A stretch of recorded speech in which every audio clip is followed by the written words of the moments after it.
One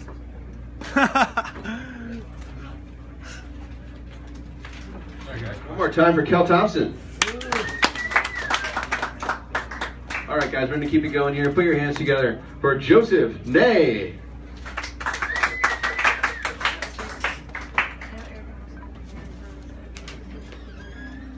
Tonight is a very special night for me because I am a stand-up comic virgin. For those of you that can't tell by the For those of you that can't tell by the context, that means I tell jokes and I've never had sex. So I'm hoping to really impress at least one of you out there tonight. Actually, I am very new at this, so I want to thank the host Kava and Ethan for having a venue for newbies, and also for believing in me enough to allow me to do my full 1 hour set. So thank you. I got 4.5 minutes, man. Okay, that's been extended to 1 hour and 5 minutes, it looks like. In order to prepare for tonight, I collaborated with a more experienced comedian. But then I started to be concerned that maybe our material would sound too similar. He said, don't worry about it, we have two completely different styles. He said his style was telling stories about his life experiences, and my style is not funny. My initial attempts at comedy were inconclusive. I really couldn't tell about the reaction from the audience. My very first joke was about Malaysian Flight 370, and to this day I still don't know if it landed. I had my personality stolen, my personal identity stolen, excuse me. I haven't reported it yet though. My credit was so bad, the thief is actually improving it. I found out about it when Visa's fraud detection unit called me to report some abnormal activity on my account. I asked what type of abnormal activity. They said, well, it appears the person using the card now is doing something with his life.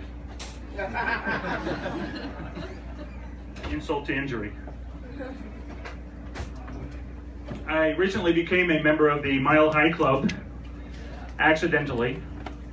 I am so big and the lavatories are so small in the airplane that when we hit a air pocket, I became intimate with a soap dispenser.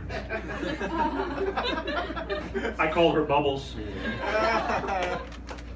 On the negative side, she has no personality, but on the positive, she is self-lubricating. So I guess that's a wash, literally. I stayed in there for the rest of the flight because I told myself I was too embarrassed to show my face and exit. But then I realized that was a lie when I found myself rooting for more turbulence. Because of me, Virgin Atlantic Airlines will now have to change their name. I've been a vegan for 2 months now, trying to get healthier. I think the most challenging part about it is coming up with the substitutions. Like, instead of mayonnaise, I use avocado spread. Instead of butter, I use vegetable oil. Instead of chicken, I use marshmallow peeps. Marshmallow peeps look like chicken, but ironically, they're one of the few things that don't taste like chicken. Have you ever had a real life experience morph into a cartoon right in front of your eyes? If you do, you'll never forget it. It happened to me once 26 years ago, and it feels like it was just 12 and a half years ago. My wife and I had just finished watching a TV news story about a topless donut shop opening up in Fort Lauderdale. Maybe some of you have been here long enough to remember that. It's like a regular donut shop, except in addition to jelly filled, you also see silicone filled. Now, she didn't want to tell me directly, don't go there, because you tell a guy not to do something and that's the first thing he wants to do. So her strategy was to discourage me from going by disparaging the business model of the establishment. She said every time they visit, the customers are going to see the same waitresses. And then she said the following: men will get bored looking at the same breasts every day.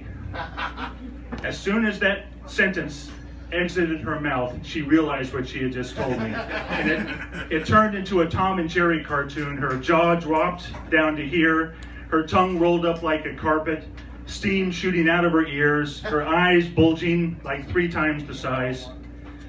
The words she regrets to this day hung in the air like in a comic strip chat bubble that she tried to retrieve and put back into her mouth before they reached my ears.